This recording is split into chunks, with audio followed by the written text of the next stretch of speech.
इस कार्यक्रम के पुण्यार्जक हैं Mahavir Chhabra, Sumitra Devi, Abhishek, Shikha, CA Rahul, CA Swati, CA Shashi, Rani, Komal, Avishi, Ayansh, Swara, Swaransh एवं आर्याना, दीमापुर, दिल्ली, जयपुर, नीदरलैंड।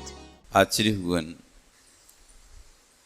अमित गति स्वामी महाराज भावना द्वात्रिंशतिका ग्रंथ में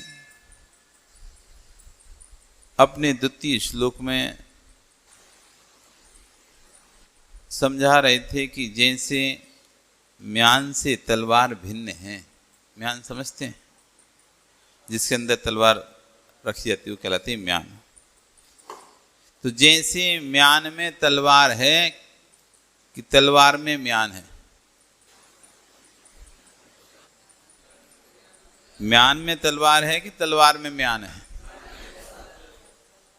म्यान में तलवार है, तलवार भिन्न है, म्यान भिन्न है।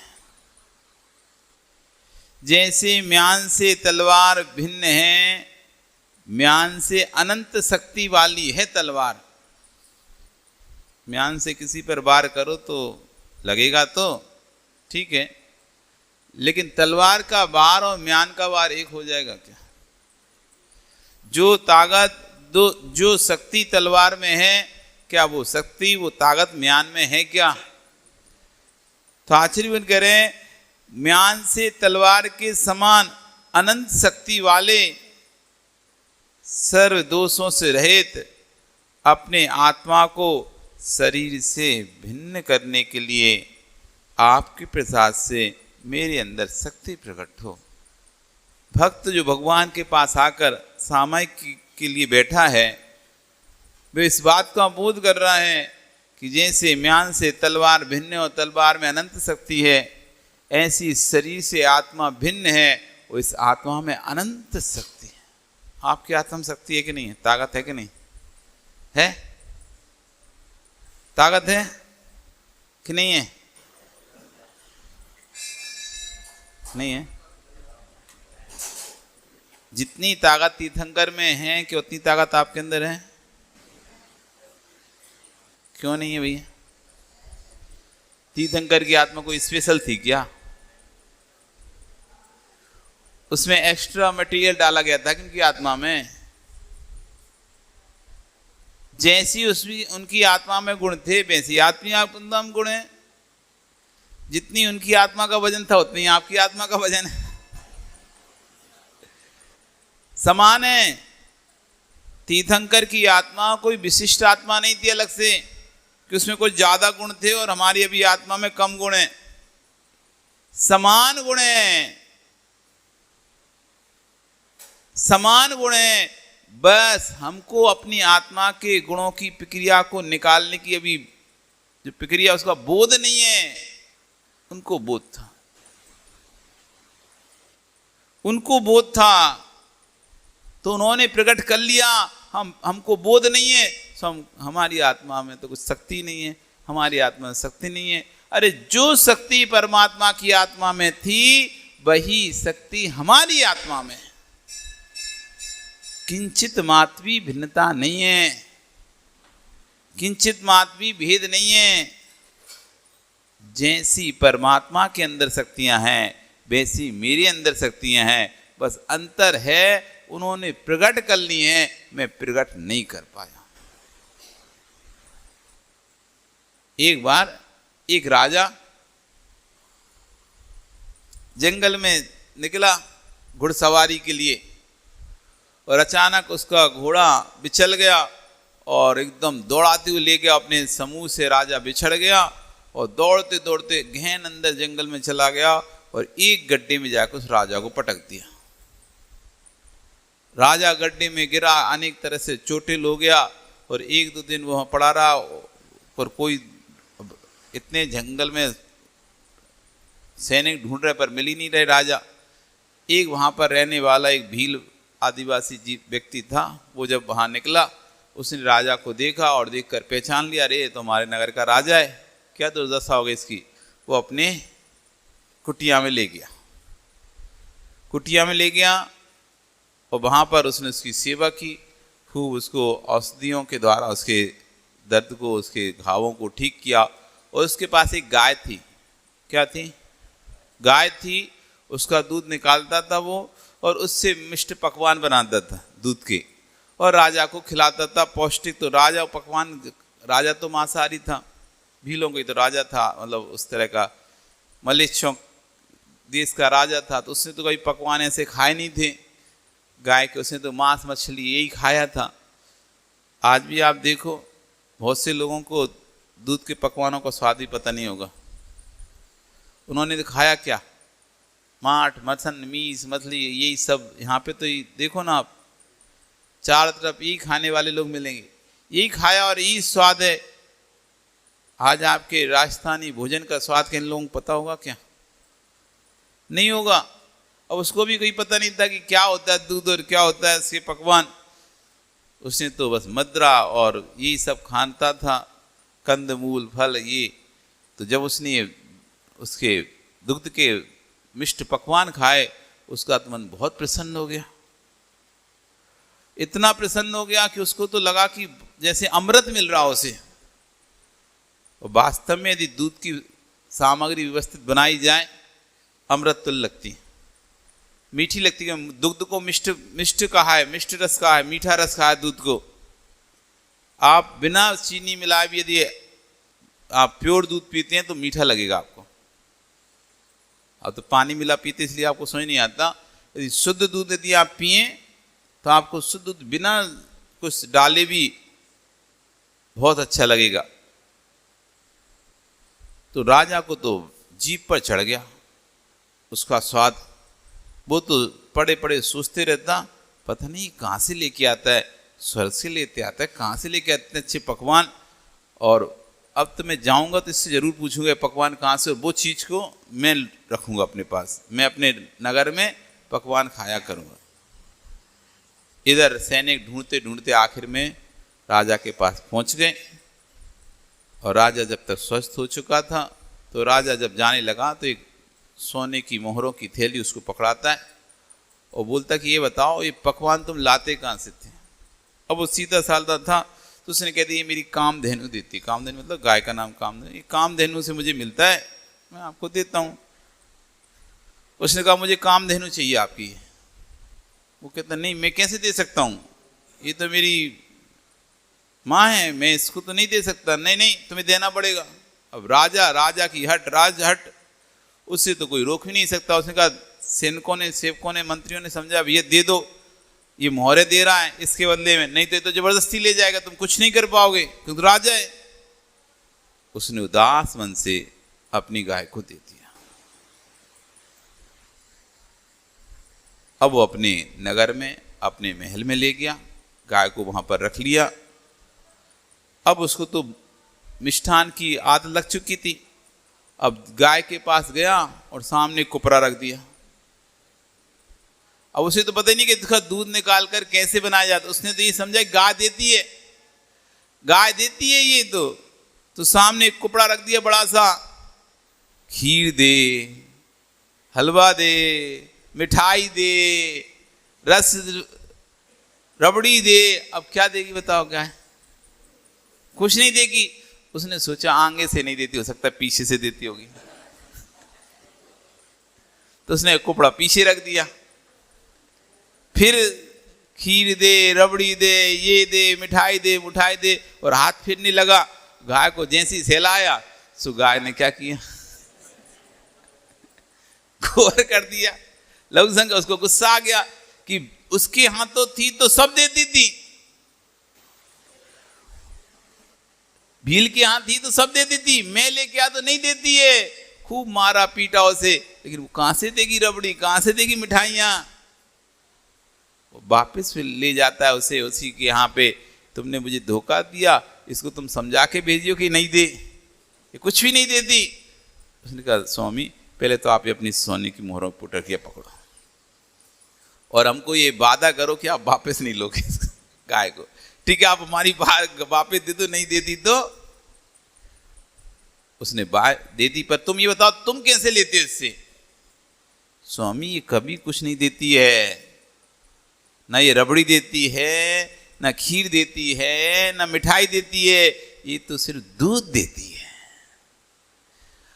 दूध से जिसको प्रक्रिया पता है, उस दूध से वो सब कुछ बना लेता है, और जिसको प्रक्रिया पता नहीं है, वो सिर्फ गोबर और मूत ही प्राप्त करता है।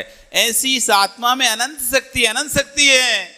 जिसको इसकी प्रक्रिया पता थी, उन्होंने उसकी प्रक्रिया करके भगवान पने को प्राप्त हो गया है, और जिनको नहीं है पता, वे भोगों की नालियों में पड़े हुए हैं, नरक निगोद आदि गतियों में घूम रहे हैं। अनंत शक्ति है इस आत्मा में।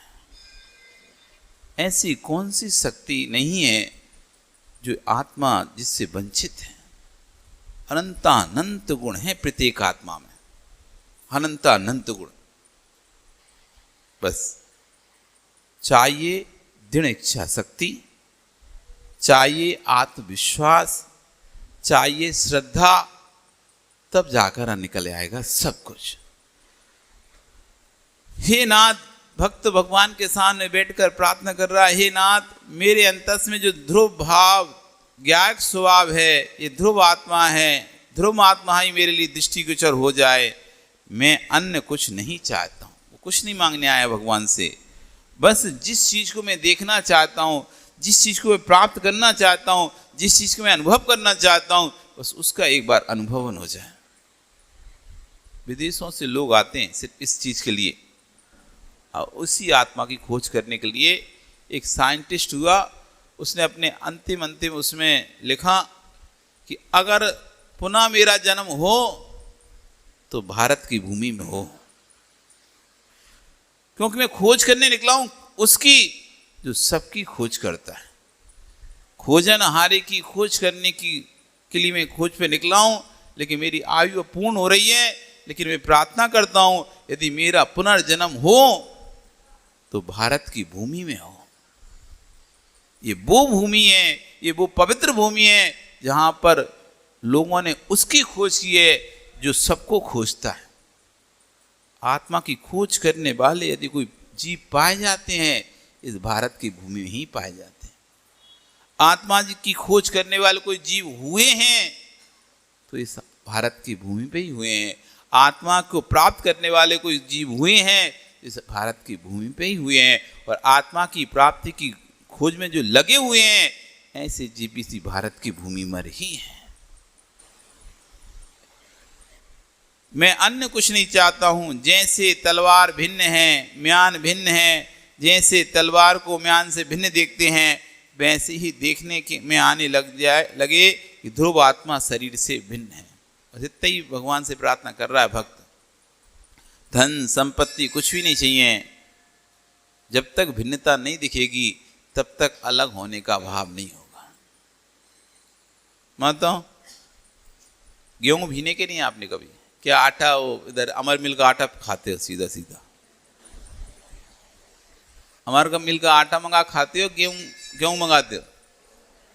क्या मंगाते हो? भीनते नहीं, भीनते में कैसे सीधे खा जाते हो? नहीं भीनते? क्या भीनते हो? क्या भीनते हो? गेहूं नहीं भीनते, गेहूं नहीं भीनते। क्या भीनते हो? गेहूं भीनते हो ना? भिन्नता दिखती नहीं दिखती आपको? कंकड़ और गेहूं में भिन्नता दिखती कि नहीं दिखती? कंकड़ खाएंगे तो किस किस आएगा मुंह में? गेहूं पेट नहीं भरेगा, गेहूं खाएंगे तो पेट भरेगा। भिन्नता दिखती है, उनके गुण दोष दिखते हैं। भिन्नता ही मात्र नहीं दिखती, भिन्नता तो एक बच्चे को भी दिख जाती है कि ये अलग कलर का है और ये अलग कलर का है। इसका कलर काला और इसका कलर पीला है, अलग कलर का है, तो भिन्नता दिख रही है। हो सकता है वो कंकड़ जगह गेहूं को फेंकता रहे। अलग ही करना है ना, अलग करना है, अलग करना है। कंकड़ और गेहूं को अलग अलग करना है, तो करने वाला तो गेहूं भी तो फेंक सकता है। भिन्नता मात्र नहीं दिखना चाहिए, भिन्नता के साथ गुण दोष भी दिखना चाहिए। इसमें से गुणीकारी वस्तु कौन सी है और दोषकारी वस्तु कौन सी है? भिन्नता देखने के बाद यदि गुण दोष नहीं दिखेंगे तो आप अलग किसको करोगे? हो सकता है आप गुण को ही अलग कर दो, हो सकता है आप गेहूं को ही फेंक दो निकाल के। जैसे छोटा बच्चा है, उसे गुण दोष का मतलब नहीं है, उसके सामने आप गेहूं रख दो, उससे बोलो कि अलग अलग कर दो पत्थर और गेहूं को, अलग अलग कर देगा, गेहूं जमीन पे फेंक देगा, पत्थर थाली में रख लेगा। क्यों? उसे पता ही नहीं है कि किसको रखना है और किसको फेंकना है, क्योंकि उसको गुण दोष का बोध नहीं है। जब तक गुण दोष का बोध नहीं होता तब तक भिन्नता दिखने के बाद भी हमें लाभ नहीं हो पाता। शरीर और आत्मा भिन्न है, शरीर आत्मा भिन्न है, ये चीज जान लेने के बाद भी हमें शरीर के गुण दोष को जानना पड़ेगा, आत्मा के गुणों को जानना पड़ेगा। शरीर के दोषों को जानना पड़ेगा, आत्मा के दोषों को जानना पड़ेगा। जब दोनों के बारे में जान लेंगे तो पता चलेगा नहीं भाई इसकी रक्षा नहीं करना, हम तभी तक इसकी रक्षा में लगे।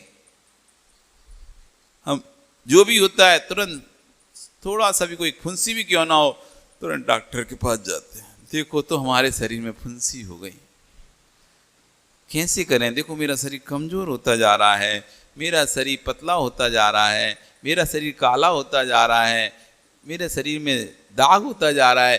कितनी चिंता कर रहे हैं, आश्चर्य कर रहे हैं।